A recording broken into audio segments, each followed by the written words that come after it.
There we go. Okay. All right. So let's start over again.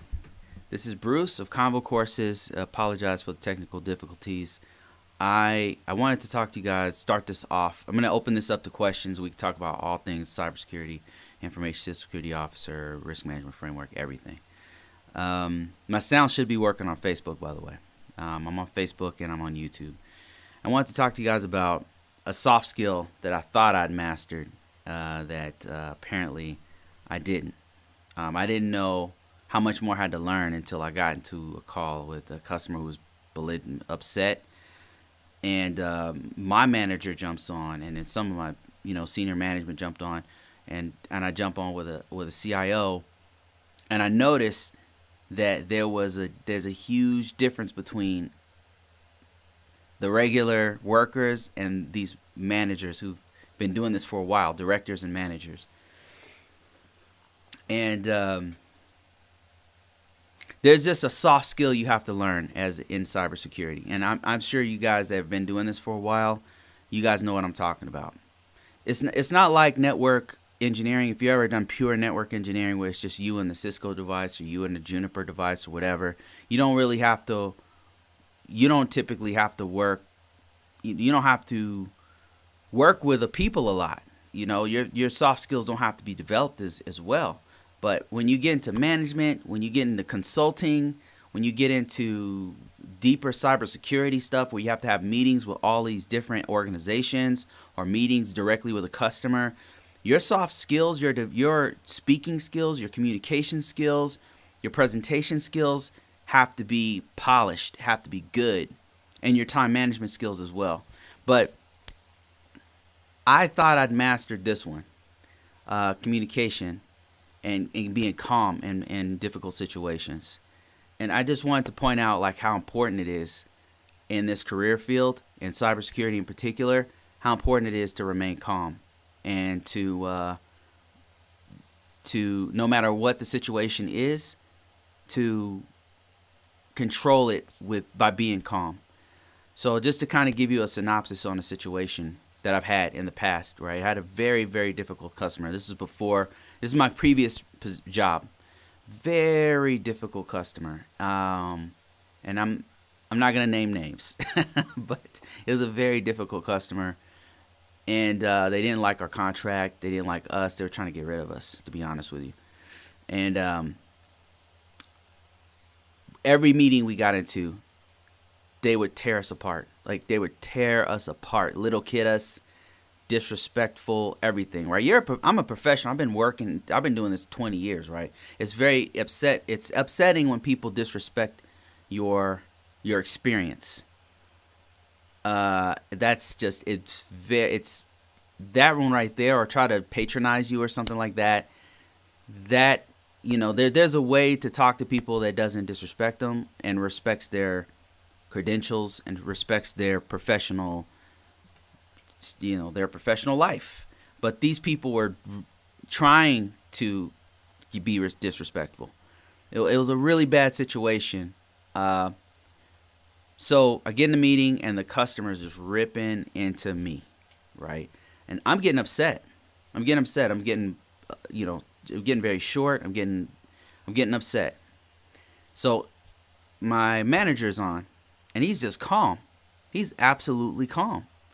And what I noticed is the more calm he was, the more calm the customer was. Right? You ever been with a dog? This might be a crude analogy, but if you have a pet, dogs kind of mimic, especially if they really love you. Like if you have a real good bond with your dog, like they're your buddy, man. You're your best friend. They're part of the family. They mimic your emotions. Like if you're mad, they'll start getting like agitated and like looking for stuff and barking and growling and stuff, right?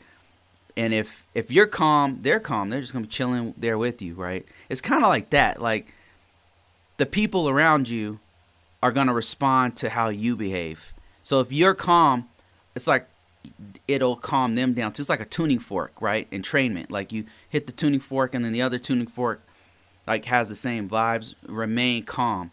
This dude, my manager, remained calm. And because he was calm, they started to calm down. And then another thing I noticed is we get in a call with everything had gone south, right? It's another call, and I was late on the delivery, and they're upset, right? It does forget the fact that I got them a certification, right? What have you done for me lately, right? So they're like, why is this report late? What's going on here? This isn't a part of our. And I'm like, wow, it just, and I didn't have nothing to say, right? I had too much on my plate, and that's why I was late. So, and I didn't say that, but I'm just like, yeah, we'll get it right next time. And then I get another call, and their CIO is there. And I'm thinking this CIO is going to rip my eyes out, right? And I'm just ready for whatever he's going to say. I'm just going to be like, I'm going to apologize. We're going to move forward. I need this job, right? CIO gets on there. My manager's there, right? I'm thinking it's going to be I'm about to go to heaven. They're about to kill me, right? I was nervous. I'd prepared and everything. I was like, okay, if they say this, I'm going to do this. And we get on the call, and the CIO doesn't say a lot, right? I do this presentation, and I'm thinking after the presentation, the CIO is going to rip my eyes out because I was late, and really pretty late. And the CIO was calm. Now the POC that I deal with, they were wild, right? They were picking things apart and trying to do this and that. My manager was calm, and the CIO was calm. I'm like, that's how you do it. Like, they were just waiting for a solution. They were like, okay, well, what are we going to do? I know this happened. Let's move on. And then that was it. I'm like, it calmed everyone down. So that's one soft skill I would highly recommend. Like, just remain calm. And like some of the things I noticed about these people, mentors of mine, my manager, the CIOs, directors, one thing I noticed about them is there's a few things that they do that are super useful. And to stay calm. Panicking does not help, right? No matter what has gone wrong, whether it's a malware that's taken over the network, or I'm not saying don't hurry, right? You can do stuff calmly in a hurry. Like, I'm not saying don't rush. Like, if something needs to be done, get it done. But panicking and attacking people and being stressed out, none of that stuff helps. Panicking does not help. Do not panic. And that's what I noticed about the managers, about the director level, because they're dealing with like real stuff that's going to affect the entire organization, right? They don't have time to panic. They got bigger fish to fry. There's larger things at stake. So they're not panicking about some late deliverable or something. Do not panic. It doesn't help to panic. And then another thing is, if you remain calm, it calms everybody else down. Like when you just remain, no matter how much they're yelling, you remain professional and remain calm. And then it calms them down, right? What I noticed is, like, when things are on fire and there's this one calm dude in the room, and that dude, people gravitate towards that person, especially if they're leading the call. If that person remains calm, everyone gravitates and listens to that calm person who has some solutions. Be prepared. That's another thing. What I tend to do is, the more nervous I am, the more over prepared I am. So I'm like real smooth with it, right? I'll probably, if I have a presentation to give, I'll be real smooth with the presentation. I'll be prepared with answers, strategies of how we're going to fix this or that. And I'll actually rehearse to where I know what to say. Like, I'll say it smooth. So no matter how nervous I am, I'm smooth with it. Remain positive. That's another good one. Just no matter what, just like you're trying to fix the problem. So it doesn't help to be negative. It just, You got to remain as positive as possible. I'm not saying be completely unrealistic. I'm just saying remain positive. Like, let's focus on the solution, right? Have empathy. This is a big one. This is a really big one. So what I mean by this is see where the customer's coming from. Like, if there's a late deliverable, they have a right to be upset. See that where they're coming from. If you're late, then that means that they're late. That might mean that they got ripped apart. So they're upset because something happened bad with them because you were late or whatever happened, like whatever the vulnerability or whatever happened, right? Feel their pain is what I'm saying. Have empathy for them because they're going through some stuff. So empathy just means like, man, I apologize. Like, let's get this right. You have a right to be upset. Let's fix this though. Let's fix it. Have some empathy. See things from their perspective, right? That's what empathy is. Like, you're seeing things from their perspective, and you're like, okay, I understand where you're coming from, right? They might be overly upset about stuff, or they're panicking or stuff, and that's hard to deal with when people are doing that. But that's why you got to remain calm. So hoping that they will follow suit, and also be calm as well and find a solution. And then the last thing is to adjust to the new solution. Be flexible, be able to pivot, be able to change, right? So that's really important, because you might not have the solution. Like, whatever went wrong, you might have to readjust the whole thing, or you might have to. And if you don't have the power to make those kind of changes, maybe bring in your manager and just like, well, how can we make this better? Have a sidebar with them and say, look, this is what happened. What can we do to fix this? And then go in with your manager, and then try to work it out from there. You know what I mean? So that's just like a soft skill that I would highly, that's going to come your way in your career path in cybersecurity. If whether you're an information system security officer, or you're SCA or assessor, an auditor, you will have stressful situations. You will have difficult customers. It's just a matter of time. You have difficult managers, difficult directors. Like, it's going to happen. And I'm just telling you, remain calm when it happens. And the more calm you are, you'll be the brightest light in the room, right? And the more crazy, here's the one thing I learned from one of my current coworkers. And I was like, if we get in this meeting and we're just getting, the customer is going crazy. They are losing their minds. Or we're just listening like smile. I know he's smiling because it's crazy, right? We're like, damn, this is crazy. Because when we got off the call, we're like, oh my God, what the hell? But we got off the call. He was calm the whole time. He was really calm. I'm like, I had to stop talking because I was getting really upset. And he was calm. He took over the meeting. He was calm. And then he called me afterwards, and I said, man, how did you remain so calm? Like, what? How do you do that? And he says, here's the little trick. He says, the more upset I am, usually the more calm I get. I thought that was great. It reminds me of that scene in Avengers where they're asking the Hulk how he can change like that, and he said he's always angry. You know what I mean? But the whole movie he's like real calm. Anyway, all right, that's all I want. I want to talk to you guys about that. Sorry about the technical issues in the beginning. Let's get started. I've got some questions. I'm not going to go too deep into anything, guys, but if you have any questions or want to talk about something, we can. I got a couple people here that's chiming in, talking to me. I appreciate everybody. I appreciate all the professionals on here that's helping me through this. David, I see you. Smooth Virus, how you doing, man? Namiko, how are you? And D-Truth, thank you guys for your messages. I'm going to be reading some of these. The first one is, do you believe risk management framework would be a good way to build a cyber compliance program or department from the ground up? It depends on the department, I would say, David. It really depends on what you're trying to do. I would say it's a good place to know where to go, what kind of controls need to happen. But if you're building a department from the ground up, probably one of the places you want to look at is going to be, let me see if I can find it real quick. One of the places you're going to want to look at, well, actually, this is a good one. The Cybersecurity framework is a good one to look at.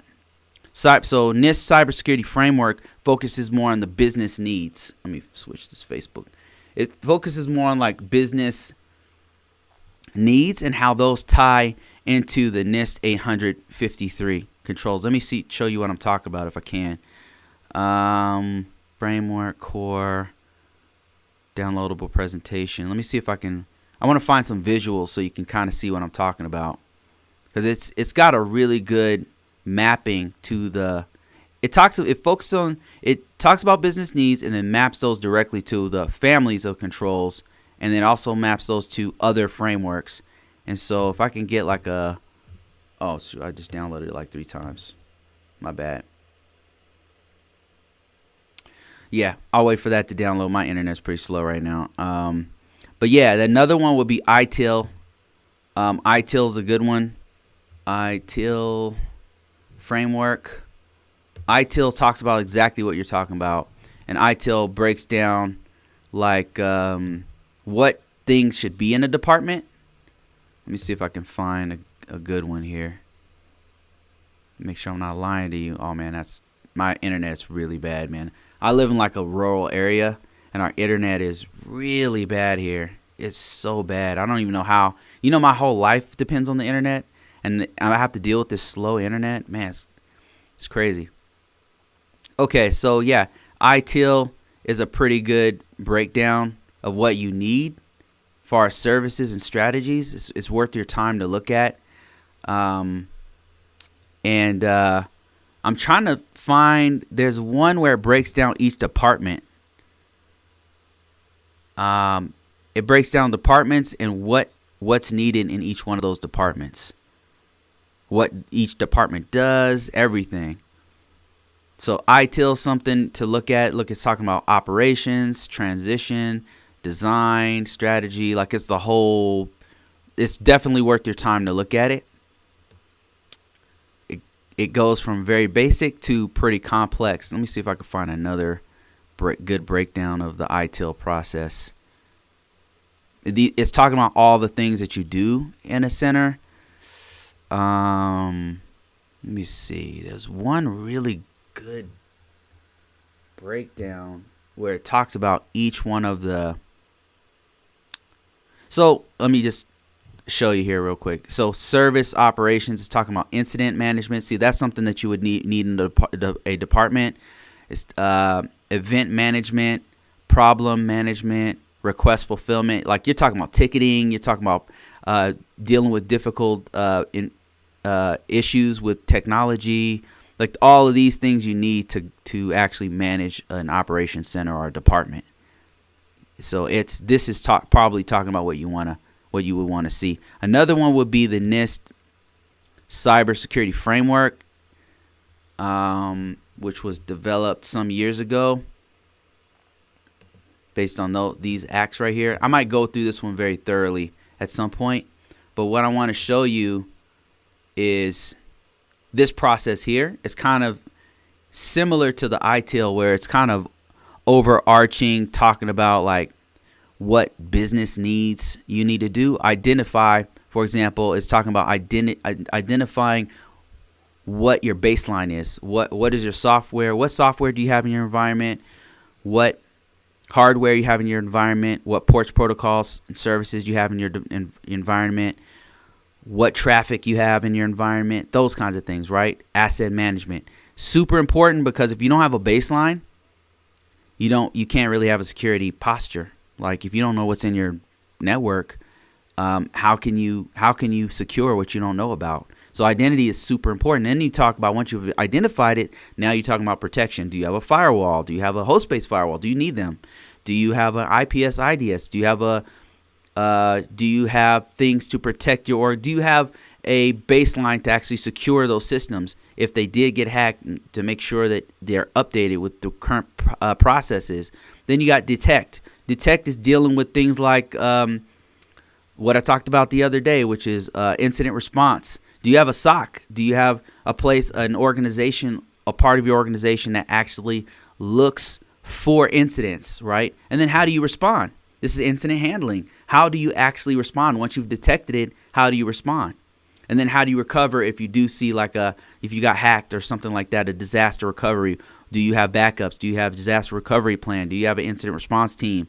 And how do you manage those? So these are dealing with more like business needs, and then these can tie into the actual controls, which I'm going to show you in a second here. Let me see if I could. Here you go. Here, this is exactly what I was looking for. Let me show you how this ties in. So if you're talking about setting up a department from scratch, you probably want to think about doing a cybersecurity framework. NIST cybersecurity framework, not to be confused with the NIST 853 or the NIST 37. It's different, and here's why. Let me show you what I'm talking about here. So look at this. So remember we talked about identity, protect, detect, and recovery, all those, right? This right here is focusing on one aspect of the cybersecurity framework, protect. So what it first of all explains what it is: identity management, identity authentication, and access controls. Right? This is how we protect the assets that we have discovered. We're managing the identity, and that's the usernames, and then we're managing the authentication. That's the passwords, and then access controls. So this is protection is protecting access to the physical and logical assets to associated facilities, and is limited to authorized users. Right, making sure that the assets, any access to them, is limited to authorized users, and so that's what it is: protection via access controls. And then it breaks it down further. The subcategories of protect. There's PR.AC6, which is identifies and proofed and bound to credentials and asserted in interactions. Okay, so let me just explain what's going on here. So see this area here, information references. So this is referencing not only NIST 853, right, which is the NIST standard that you talked about, that you asked about, but it's also referencing the CIS controls, COBITS, ISA, ISO 27001, and you can just go on and on. It mentions PCI compliance at some point, and everything. So the direction you are going is kind of looking at you could totally do that. You could just look at NIST and then go through the controls and then set up everything based off of that. But this is kind of doing half the work for you, because they're saying here's the business needs, and this business need we have to not only identify what assets we have, but we have to manage those assets and who has access to those resources, to those assets, right, with access controls. So that's what this is doing. And then it's mapping those to an individual control. See this right here? AC1, AC2, AC3, AC all the way to PS3, PE2. That's a physical control, making sure you have physical controls in place. So this is probably where you would start, but ITIL is also a really good one as well. So just go, if you want to find this, go to Google and search for NIST Cybersecurity Framework. And that's where you can actually set up an entire department based off of that. I hope that helps. All right. Let me see.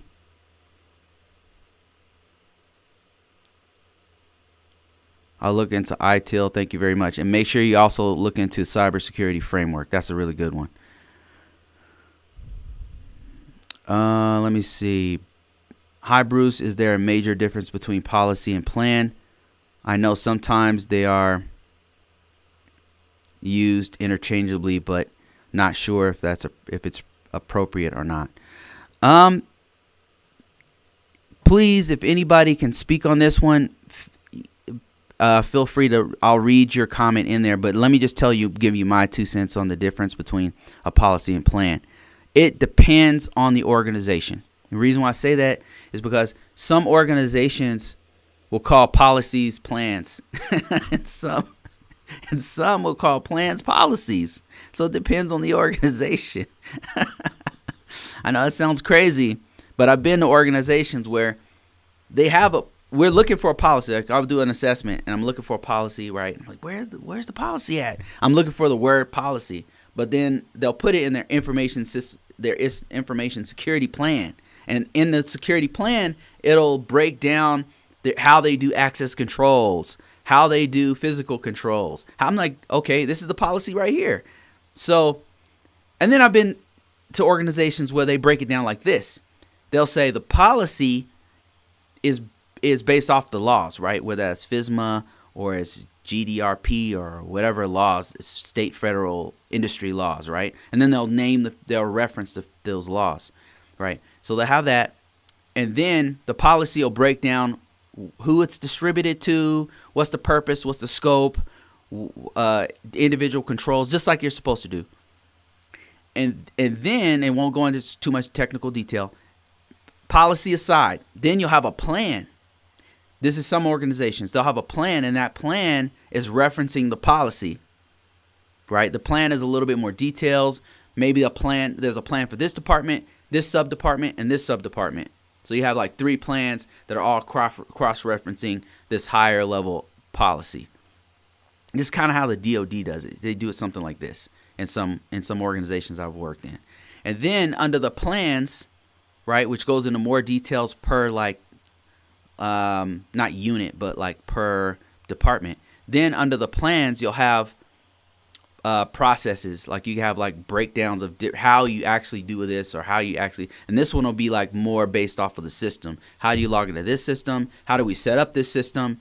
Those processes and procedures are way more detailed and way more in the weeds. They're way more technical, and they're like a walkthrough, right? So you have at the bottom in the weeds where we're at, you have like where you're working with system administrators and users and operators. You have the processes and procedures, like how do you do stuff, wikis, work instructions, stuff like that, right? Stuff we would write. And then that we could write it and just like send it to a manager and say, yep, good to go, or send it to peer review and then upload it onto some, I don't know, SharePoint or something. And then up above that, it's guided by plans. And those plans are a little bit more detailed, but they might be department specific. And then above that, you have one policy, the one policy to rule them all, right? The ring. So I've seen it. It depends on the organization. I've seen them call policies, and I've seen them call plans, and vice versa. I've seen them pretty interchangeable, to be honest with you. But some organizations are very particular about that word, those words. What do you guys think? I've got some professionals on here. So please, if you guys have different opinions on this, or different, if you've seen something different, by all means, please chime in. You know, I'm always willing to learn, right? I'm here to learn just like you guys. Let me see. Smooth Virus says, back when I was in the desk support, we were on a DoD contract in DC and had a user file a complaint that we were wasting government electricity by using the elevators too much. Oh man, that should be a comic strip right there. They made us use the stairs. That lasted about a week. Oh, that's hilarious, man. Oh, I love that one. I love that story.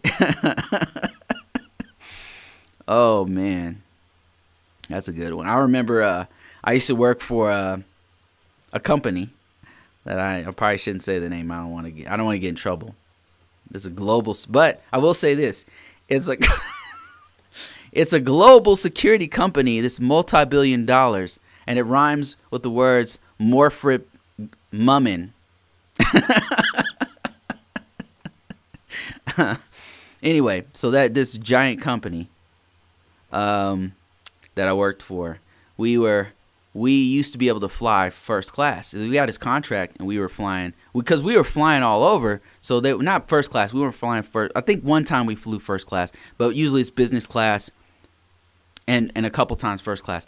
So somebody saw us flying first class, and they were pissed. So they reported that, and after that, we were coached, man. We were coached all the way. They're like, don't waste my tax dollars. But electricity, that's pretty extreme. I kind of understand why they wouldn't want us flying first class, because that's pretty expensive, right? Unless they had some kind of a deal with the airline. I don't know. Let me see. What is your opinion on bug bounty programs? I think they're awesome. They're absolutely a necessity, especially if you have open source projects. And they've really developed some of the applications out there. Actually, this might be a really good question for Smooth Virus, man. I think this is his specialty. But man, they're invaluable. Like, especially like what's crazy is when I went to DEF CON, And DEF CON, they have a couple of spots where they would talk about bug bounties, and the latest and greatest malware was usually found by some random dude, some random guy, people like you and me who are nerds who do this on the weekends. I'm talking about cybersecurity on the weekends. Like, who does this? This is ridiculous, right? I do it on my time off and on the weekends. I do it at work, and then when I get off of work, I do more security. So people like us discover these bugs, and then we report them because we just do this as a hobby, right? It's something we are passionate. So it's absolutely invaluable to have bug bounties. Absolutely, very valuable to have it. I don't know. I don't do it. That's not my world. But let me see. Okay, I got some other questions here before I go any further with the comments. Oh wait, David said policies are pretty straightforward. They tend to reference federal, state laws. Plans I've seen tend to be more interchangeable with procedures, steps, step-by-step guides, and how to do something. Okay. Fair enough. Yeah, I've seen that too, where they have the plan is a little bit more in the weeds, and the policy is like up there and it's referencing like laws and stuff. Yeah, I've seen that. Depends on the organization, I would say. I mean, from my perspective.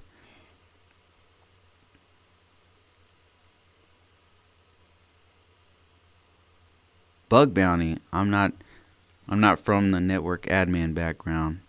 I'm cybersecurity team lead now. Okay, let me see here. Let me answer some questions. I think I had some that I might be ready to do. And I won't go too long on this one today. This is coming from YouTube. The question is, let me make this a little bit bigger here. It says, first off, Bruce, you're an invaluable resource. Your study tips are something that I'm going to try. I feel like I have some good study techniques, but it seems like yours will be helpful. And they said, I've been unsuccessful at passing the CISSP, and I was going to ask you for some tips on preparation for the test, but I think knowing how to study and take notes the way you suggested is going to be helpful. Thanks for the information. All right. Yeah. So what they're referring to is, I was just mentioning on a separate video that he's talking about that my memory is not great, right? I am not the sharpest tool in the shed by any stretch of the imagination. I don't pretend to be, to know everything. I barely know anything, right? I'm a one-trick pony. I know cybersecurity, NIST 853. That's about it. That's about all I know. So, I mean, I have experience in cybersecurity. I've done many different things, so I do know some things. But what I mean is, when I'm studying, I'm good at tests, but only because I know how to study, right? And what I was saying is, here's how I study. What I'll do is I'll take the book. I'll take a prime. What's really important is have a really good resource, like a official guide, or if you have a website, or if you're going through a course or a boot camp or whatever you're doing, have a really good source, right? Source material is super important. But what I'll do is, as I'm going through the book, you can't memorize the whole book, right? I mean, you want to kind of slim it down. So as I'm going through, I will write down the main points of that chapter or that paragraph. Like, for example, if I was reading an official book on NIST 853 controls, or NIST risk management 37, and I had to memorize the 6 steps, I would put on one side, I'll split a page into 2 parts. Put a line, write down college ruled paper, any kind of paper, right? Printer paper, whatever. And I write it down because I just remember things better when I write them. That's another thing. You should know your learning style. Like, that's really important. If you learn things better by audio, then listen to audio books. Like, listen to or read it to yourself and then listen to it, right? If that's how you learn, then yeah, learn it the way you got to focus on the way you learn. If you learn by reading, read it. If you're a more visual learner, you probably want to read a book or something. For me, it's visual and it's tactile, so I need to write it down. So what I'll do is I'll write down on a sheet of paper. I'll split it down the middle, write this down, like let's say it was talking about the 6 steps, and it goes through all these different steps, and I need to memorize them. So I'll write on this side what it is. There's 7 steps for the NIST risk management framework process, and then I will write down on this side what the actual answer is, right? And the reason why I do this is because I'm studying my notes. My plan is to study my notes. So I will take the notes and then close the book. When I'm done with the book, I've got all the material I have. I've got copious notes.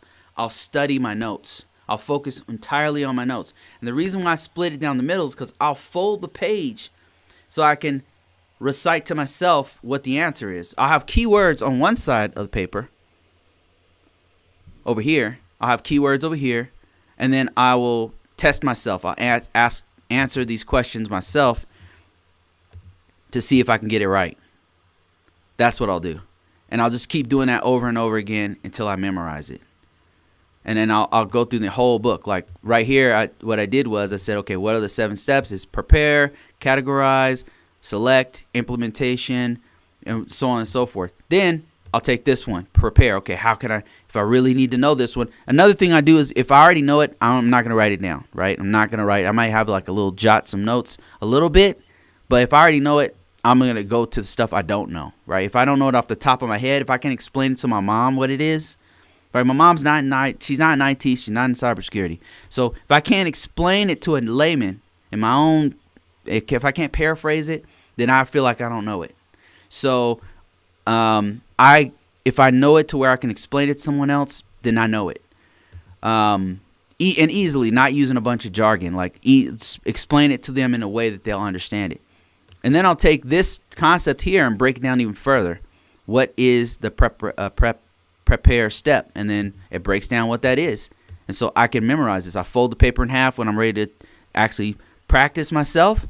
And then I'll see if I memorized it. And I'll just do it over and over again, repetitiously till I know I have it. Okay, let me see. What else do I have? Other questions here. Hey, Bruce, this is in my mind.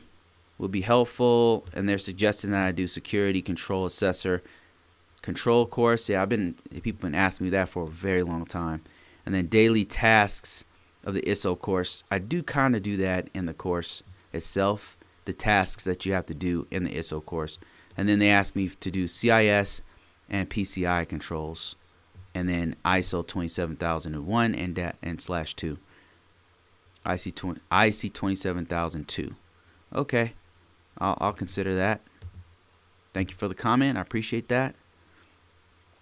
Somebody said to cover the CIS controls and PCI controls. Okay, I'll consider that. Thank you so much for your great work. Thanks for watching. Appreciate you. Let me see. Looking for some other good questions here.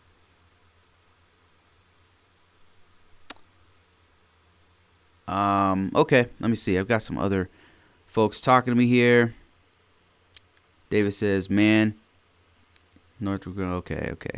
I'm not going to read that one. Finally got the live. Thank you for the resources. Yeah, no problem. So I try to do these at least once a week, these lives once a week. It's a great way for us to interact with one another. People ask me different questions about NIST 853. I feel like I can answer those, or the job ones. Well, I can really answer those ones because I've been doing this for a long time. I really know how to get in this market.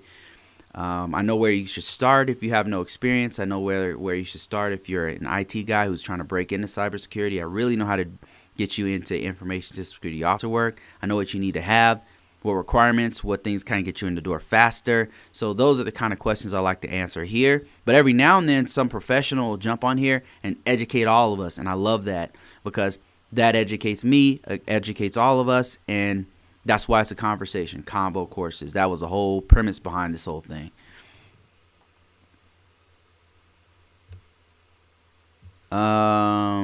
It took me a while to learn my style. I have to write it down as well on a whiteboard, especially. Wow. Yep. That's Jay, man. Figure out how you learn and then stick with that. For me, it's a piece of paper. Like if I have a notepad, that notepad for me, that little college ruled note paper, and I just split it down the middle and started memorizing stuff. Man, I really, for some reason, it just really works for me, and I just stick with it. It's a little something I learned in the military, actually, when I was taking a bunch of courses in the military. All right, let me see if I have any other questions here. I think I might have had something on. I thought I had a question on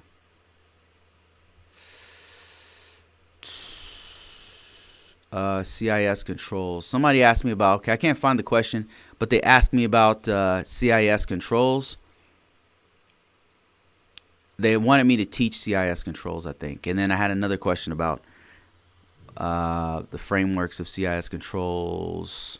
And that's CIS controls is what a lot of the private industry uses. There's a lot of the same things you see in CIS controls. You'll see in the NIST 853 controls. You'll see it also maps to the NIST cybersecurity framework, and it also maps to the ISO 27001 or 27002, whichever one. And then it also maps to PCI. They all map together.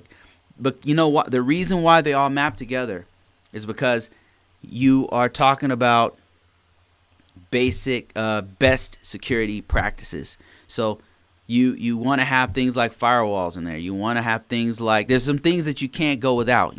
Access controls. If you have access controls, you need policies. You need procedures, especially if you're in a large organization. There's just certain things you need that are going to be in the CIS controls, and you're going to also have security controls, by the way. This is actually mentioned in all the security controls here. So there's 8, I believe, is it 18 security controls, or did they get it down to 8? Let me see. 18. Okay. These guys have 18 security controls, and those break out into sub-controls and subcategories. And this is kind of just talking about each one of those sub-controls and safeguards and things like that. Implementation groups. Let me see what else. This is very, very similar to what you have in NIST 800. So I'm familiar with both of these.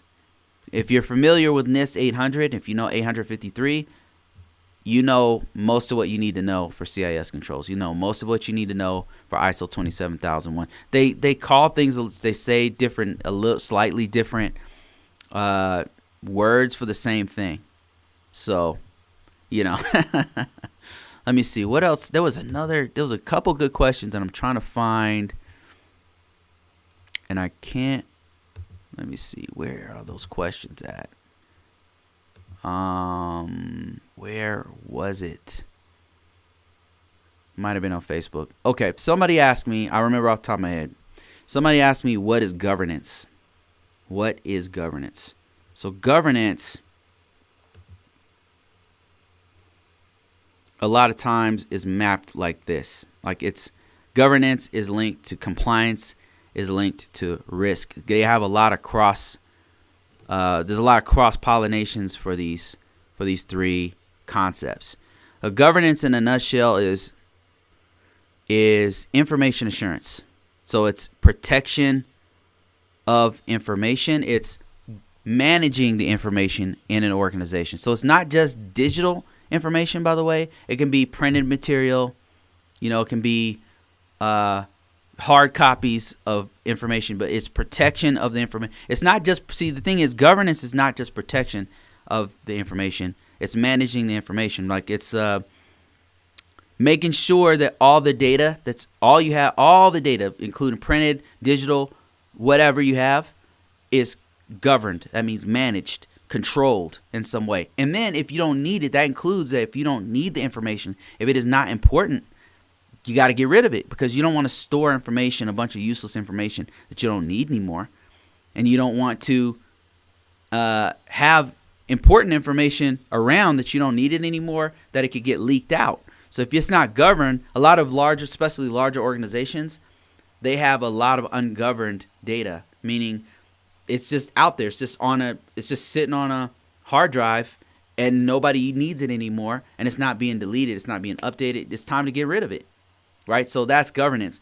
managing the information. It's very similar to information management and information assurance, where you're doing everything to protect that data, and not only protect it, but get rid of it if you don't need it anymore. So that includes in governance, you're talking about audits. Like, you got to do audits, not just cybersecurity audits and assessments, but I'm talking about audits on the information, like making sure you don't have a bunch of useless data out there floating around, and making sure that you're updated any kind of documents that you are going to keep around. So that's governance, right? And then control activities to control that information, strategies for managing the information. All of this governance is dealing with information management. Then you got compliance. So that's what we talk about a lot. Compliance is risk management framework, essentially. It's making sure that our organization is in line with the federal, the state, and the industry standards. Making sure that we have, for example, if you are doing PCI compliance, all of those little devices, you got to make sure that those devices are tracked at all times. And if they have to be outdated, you got to get rid of them and replace them, right? Compliance, that's compliance with one standard of within your industry is PCI. If you're in, the DoD, for example, they have top secret, secret, and unclassified information. They have other classifications as well, but they got to make sure that that information does not spill from one zone of classification to another. That's one of the things that they have to do for compliance. They have to comply with the government standards, the federal government standards on how to protect that classified material. Right? They have to also, if it's ready to get rid of that information, they have to get rid of it appropriately. So you could see where governance, where you're managing the data, managing information, cross-pollinates with compliance. Because some compliance says you have to govern the information. And governance means that you have to comply with federal regulations. And then you got risk. Risk is dealing with prioritizing the information and figuring out where your important assets are and what is the risk to those assets. What is the risk to the asset means, like important information or important system. That an asset is like, if you were to lose this information or the system, what would the impact be to our organization? How much money would we lose? How much time would we lose? Could we actually lose people's lives? Could we actually lose our business? Right? So that's why GRC is kind of put together: governance, compliance, and risk, because you have to prioritize. Think about it. You have to prioritize the assets and the information to make sure that you know what to protect. What is the risk to my organization if I lose this system? What is the risk to my bottom line? Right? So risk management. And then compliance ties right into risk management framework. I mean, risk management framework is literally determining the risk to your organization if you were to lose the confidentiality, integrity, or availability of the information. Right? That's how you actually determine the risk. And then governance means making sure we're not keeping any data around that we don't need. And then if we do have it, do we update it? We got to make sure this is updated. Right? So that's what governance is, and it ties, and that's what GRC is. They all tie together. There's a lot of overlap between them.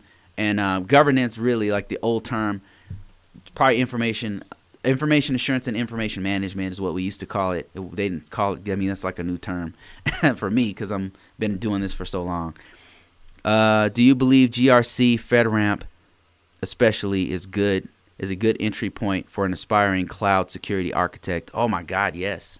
Absolutely. Yeah. You know why? Because, so the question is, do I believe that GRC, specifically FedRAMP, and FedRAMP is, I don't remember a whole acronym, but it's the federal government's implementation of cloud technologies. That's all it is. It's like a compliance, the security compliance for cloud computing used by the government. That's what FedRAMP is. And is it a good entry point for somebody who's an aspiring cloud security architect? And yes, and the reason why is because the government has one of the strictest, they're one of the most strictest entities, especially the U.S. government, because they've been hacked so many times. They have one of the most strictest compliances. Most strict. They're the most strict with compliance when it comes to information security. And they have so much bureaucracy in place. It just kind of gets difficult to get through things because they have so much bureaucracy.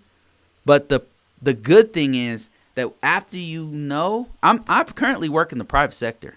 Cause I worked for the government for many, many years. But because I worked for the government, there's nothing that the private sector can throw at me that I don't already know or that I'm not familiar with, because I've been through the most tyrannical bureaucracy on planet Earth, which is the U.S. government. The way that they go through the NIST is a beast. So the FedRAMP, if you didn't know, actually uses risk management framework. It's not even that much different, to be honest. It's basically they took the NIST 800 and the NIST 37, and they said, we're gonna call this FedRAMP now, and it's for cloud. That's all. It's all they did. There's not much difference. The process is different. You have to go through like a third party. You got to go through a third party assessor.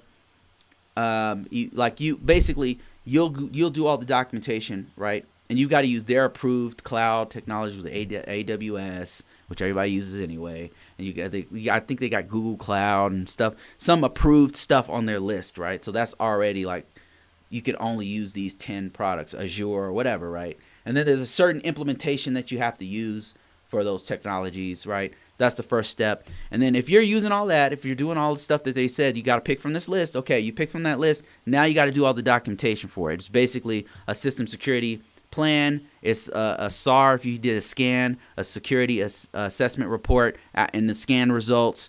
And then I don't know, like if you have to do a system security security assessment plan. There's certain and then artifacts, right? That's where most of your documents are. The artifacts is like, do you have a network diagram? Does the network diagram confirm that you have these IPs?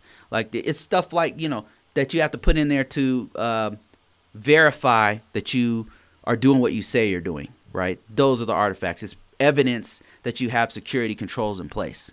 That's what artifacts are. So most of the documents that you have to give to them to prove that, yes, we are protecting the users who have access to the cloud. Our privileged users all do have multi-factor authentication. What kind do you have? Implementation statement. We use RSA keys to get in there, whatever. So whatever the case may be, you got to put all that documentation in there, and then you evaluate it yourself, or your organization will be like, okay, we got everything. Okay, cool. We got the firewall rules. Everything's in there. You upload it to FedRAMP. They have this site that you upload it to. A third-party organization is going to look through all your documentation, make sure everything is good. They have everything, and so they have a whole different process. But essentially, it's NIST 853. That's essentially what it is. And if you know that stuff for FedRAMP, yeah, you're set, man. If you can do the government stuff, it's so much more hardcore than the private sector. From a bureaucracy standpoint, from a compliance standpoint, for a governance and risk assessment standpoint, yeah, the government's way more strict. Way more strict. Especially if you've done intel or something like that. Oh my Lord, that stuff is ridiculous. Okay, let me see. D-Truth says, Bruce, when you talk about governance, is it wrong to think about it in terms of protecting assets, both tangible and intangible? Nah, you're right. In other words, protecting more than just data. Yeah, absolutely. That's what this is my understanding of governance. So governance is kind of like information assurance. That's what we used to call it. Information assurance was protecting the confidentiality, integrity, and availability of all data, both digital and not digital. Like if you were to fax something, like you had to have a cover sheet on the fax, right? Physically, it has to have the classification on the top of the fax, right? It's a physical document you have in your hand. But also, governance goes a little step further. Like it's not just security though. It's dealing with like storage. Like where you store. If you had a file cabinet, do you have a file cabinet that goes back 30 years and stuff that you guys can get rid of that you don't need anymore, right? It's taking up space and it can be compromised. Get rid of it, right? And then dispose of it in such a way that it's gone. And then, so governance is like, it's more like information management. That's my understanding of governance. If you guys have a different opinion about it, please, I'll read your comment on here. But it's control activities. How are you managing the documentation, right? Not just security documents, mind you, because we're talking about governance as a whole. That means you might have a work instruction for the HR department, and it hasn't been updated in 10 years, and you guys have replaced it 5 times. Why is this old document there? Stuff like that, So control activities is stuff like that, controlling the documentation.